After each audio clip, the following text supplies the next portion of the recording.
Morning, dear students. I am Sanju Hazria, Assistant Professor of English at Government College Ratangad. I welcome you in my channel. Today I am going to explain Matthew Arnold's poem Sohrab and Rustam. In our syllabus, lines of this poem is given from 838 to 892. Today I will explain lines from 838 to 864. This poem is included in BA Part Second Year by Maharaja Ganga Singh University, Bikaner. So, now I am explaining this poem. He spoke, and Sohrab smiled on him, and took the spear, and drew it from his side, and eased his wounds imperious anguish, but the blood came welling from the open gaze, and life flowed with the stream. All down his cold white side, the crimson torrent ran, dim now and soiled, like the soiled tissue of white violets left freshly gathered on their native bank by children whom their nurses call with haste. He spoke. Who is speaking here? Rustam is speaking. Rustam is Sohrab's father, and he is speaking to his son. He spoke. So, when Rustam had finished his speaking, Sohrab smiled at him. Sohrab smiled. After speaking of Rustam, Sohrab smiled on his father and took the spear, and he drew out the spear. So, Sohrab smiled to encourage his father and drew it from his side, and he pulled it out. So Sohrab smiled at his father, and taking hold of the spear, he pulled out of his side,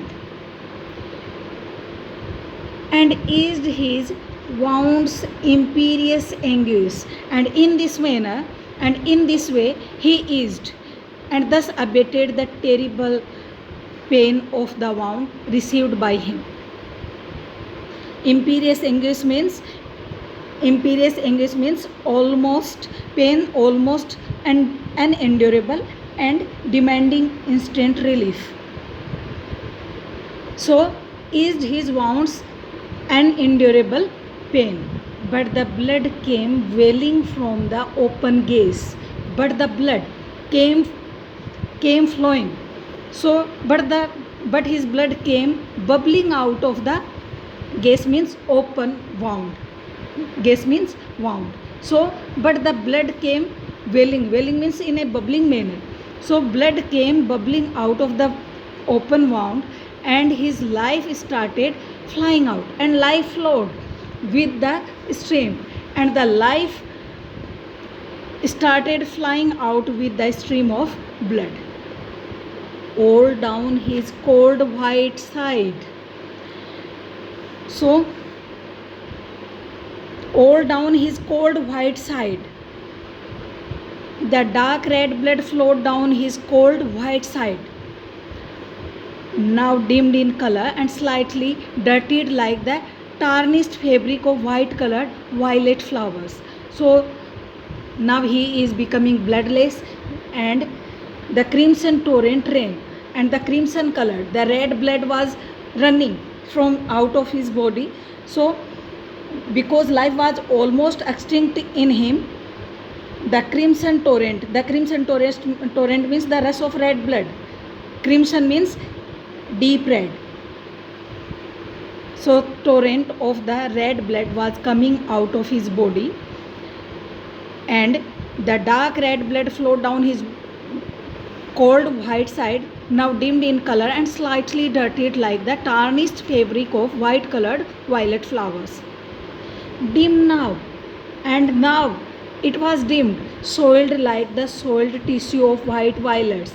Here Sohrab is compared with white violets. So he was left lying down on the ground after being freshly plucked from their native bed. Means he was lying. Sohrab was lying on the sand in the same manner after plucking of the white violets. Means when the children plucked the white violets and they threw them on the sand, in the same manner he was lying on the sand where they had bloomed by children. left freshly gathered on their native bank, and they were lying on their native bank by children whom their nurses call with haste, as they were freshly plucked from their native bed where they had bloomed by children, as their nurses called them in a hurry indoors, away from the glaring heat of the sun under which they had been playing. So, as children left the white violets on the land after plucking them, in the same manner, Sohrab was also lying wounded on the sand. So I think you understood it. And the conclusion of this stanza is: the spear was pierced in the body of Sohrab, and he was bearing extreme pain. Rustam drew out the spear from his body. The blood gushed out and the sand became red. Sohrab began to lose consciousness, and at last he lost his life. During his last moments, he was looking at his father constantly. The poet describes the pathetic scene effectively through the use of several similes. And now, next slide. Indoors from the sun's eye, his head drooped low, his limbs grew slack, motionless, white he lay, white with eyes closed, only when heavy gasps, deep heavy gasps quivering through all his frame, convulsed him back to life. He opened them and fixed them feebly on his father's face. Till now all strength was ebbed, and from his limbs unwillingly the spirit fled away, regretting the warm mansion which it left, and youth and bloom and this delightful world. Now, as Sohrab is dying, so scene is very pathetic. Indoors from the sun's eye, as the children were leaving their playground because they were called by their nurses, as they were playing under the sun, under the heat of the sun. So, as their nurses called them in a hurry indoors, away from the glaring heat of the sun under which they had been playing. His head drooped low. Here Sohrab is compared with the violets. So after plucking violet flowers, their head is drooped low.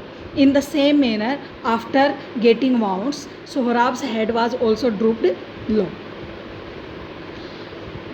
So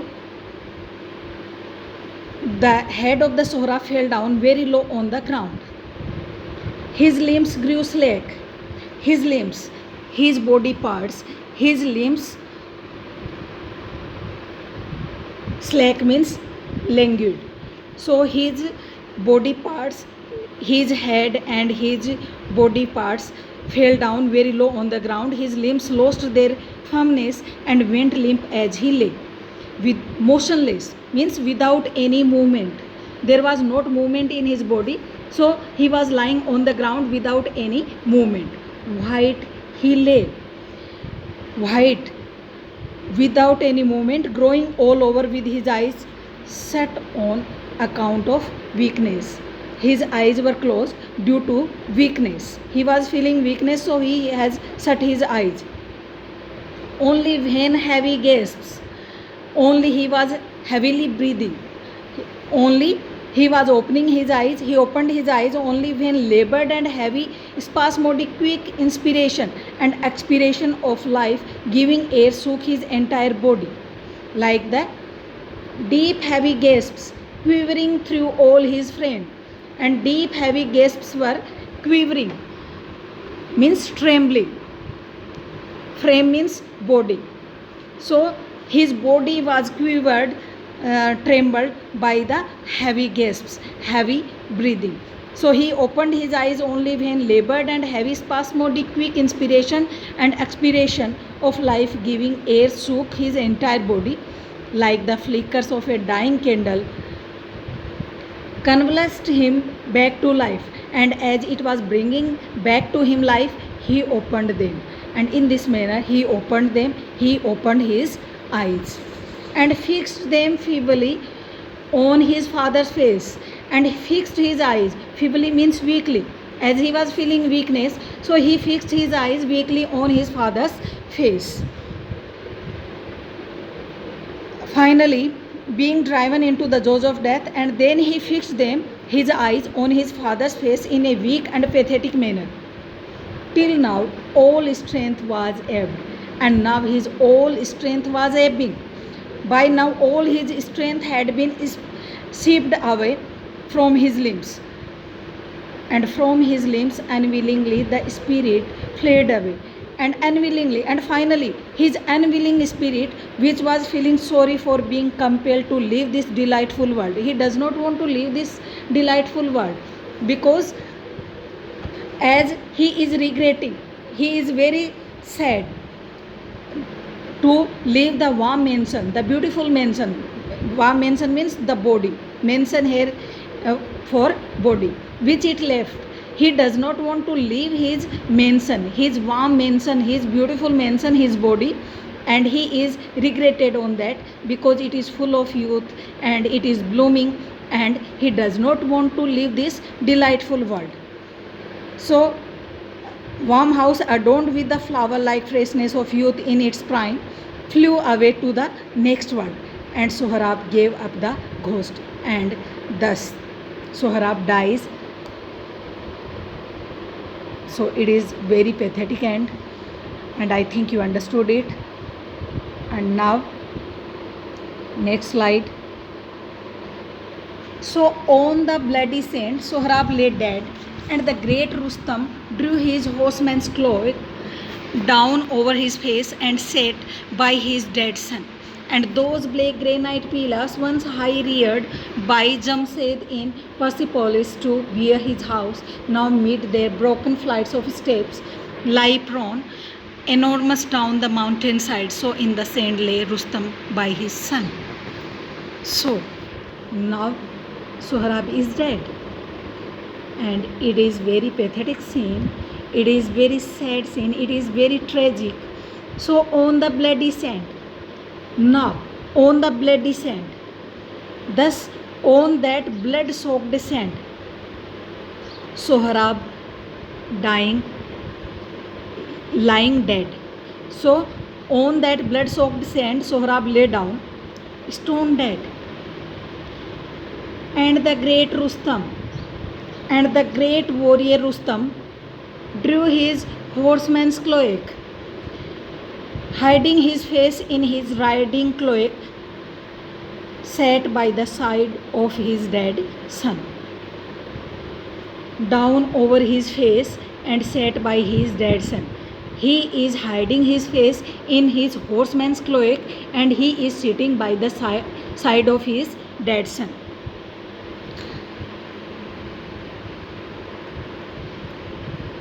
And as those black granite pillars, once high reared, Rustam threw himself down on the sand by the side of his son, and lay there in the same way as those huge pillars of granite stone.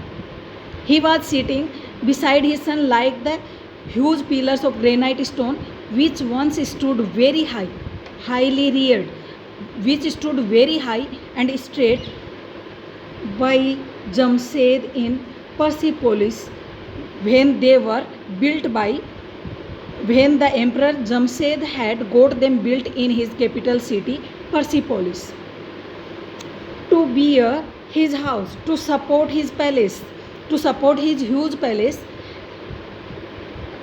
Now mid their broken flights of steps, he has built them, built these pillars, these granite pillars in his capital city of Persepolis to support his huge palace, and which now, when ages have gone by, lie flat in ruins. They are in ruined manner, lie prone.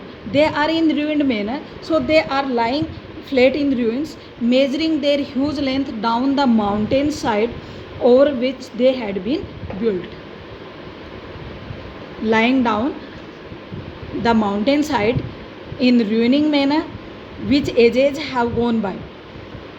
So measuring their huge length down the mountain side over which they had been built, in the middle of the steps of that broken staircase. So in the sand lay Rustam by his son. So in the same manner, Rustam is sitting beside his son in the mid, which at one time they had supported, and in the same manner, Rustam, in this manner, did Rustam lie in the sand.